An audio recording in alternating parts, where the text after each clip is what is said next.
राहुल छोटे से शहर शिमला का रहने वाला था। दिल्ली से अपनी इंजीनियरिंग की पढ़ाई पूरी की और दिल्ली की ही एक कंपनी में उसे जॉब मिल गई। नौकरी लगने के बाद उसने फ्लैट ढूंढना शुरू कर दिया था।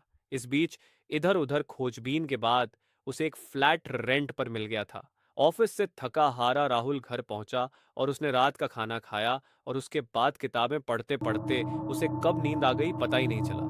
रात के तकरीबन 1 बजे उसकी नींद एक आवाज से टूटी।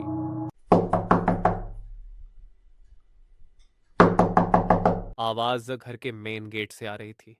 इस शहर में राहुल नया था, ज्यादा लोगों से जान पहचान नहीं थी, तो इतनी रात को कौन हो सकता है।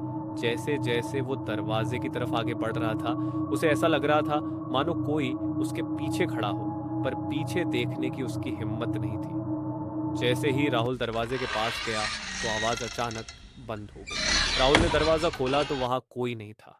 राहुल ने दरवाजा बंद किया और वापस कमरे की तरफ जैसे ही आगे गया, एक बार फिर वो आवाज आने लगी।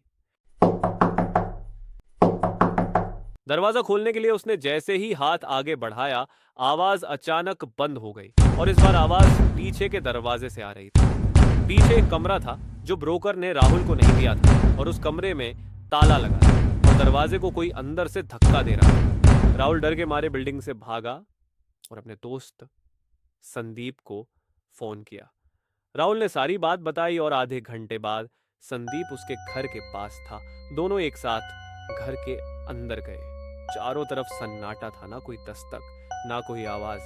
काफी देर बात करने के बाद दोनों की आंख लग गई। रात बीतने के बाद सुबह ही राहुल ने ब्रोकर को फोन लगाया और रात वाली सारी बात बताई। लेकिन ब्रोकर ने कहा, आपको अभी एडजस्ट होने में टाइम लगेगा, थोड़े दिनों में देखना सब ठीक हो जाएगा।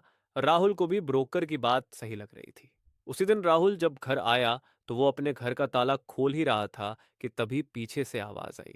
तो आप हैं राहुल, सुना है आपको यहाँ बहुत परेशानी हो रही है। राहुल ने पीछे मुड़ के देखा तो तकरीबन 50 साल का एक आदमी खड़ा था। बात करने से पता चला कि वो इस मकान का मालिक है। राहुल ने उन्हें अंदर आने को कहा और रात की सारी घटना बताई। मकान मालिक ने राहुल से पूछा कि ब्रोकर ने दूसरे कमरे की चाबी क्यों नहीं दी, वो ब्रोकर कुछ गड़बड़ तो नहीं कर रहा। राहुल ने मकान मालिक को चाय के लिए पूछा और किचन में चाय बनाने चला गया। राहुल चाय बना ही रहा था कि उसने ब्रोकर को फोन लगाया और कहा, इस घर में कुछ गड़बड़ तो नहीं है। इस घर के मकान मालिक यहाँ बैठे हैं, पूछ रहे हैं कि ब्रोकर ने चाबी क्यों नहीं दी। मकान मालिक का नाम सुनकर ब्रोकर के होश उड़ गए और उसने फोन काट दिया। राहुल चाय और बिस्कुट कमरे में लेके चला गया। वो दोनों चाय पी ही रहे थे कि घर की डोरबेल बजी। दरवाजा खोला तो ब्रोकर सामने खड़ा था। उसके चेहरे का रंग उड़ा हुआ था। ब्रोकर ने राहुल को कहा, मकान मालिक कहाँ है? राहुल ने कहा, यही मेरे साथ कमरे में बैठे हैं, चाय पी रहे हैं। कमरे में देखा तो सामने टेबल पर 2 कप चाय और आधा खाया हुआ बिस्कुट था। राहुल ने कमरे में देखा तो कोई नहीं था।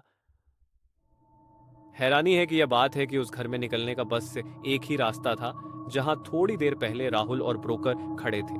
ब्रोकरों ने कहा, आप पता नहीं किसकी बात कर रहे हैं, क्योंकि यहाँ के मकान मालिक ने 3 साल पहले इस बंद कमरे में आत्महत्या कर ली थी। राहुल ने इस तरह की चीजें कभी अनुभव नहीं की थी। उसने ब्रोकर को कहा वो यहाँ 1 मिनट नहीं रहेगा और सारी चीजें पैक करने लगा। दरवाजा बंद करते वक्त दोनों ने देखा कि उस बंद कमरे के दरवाजे पर कोई अंदर से दस्तक दे रहा था।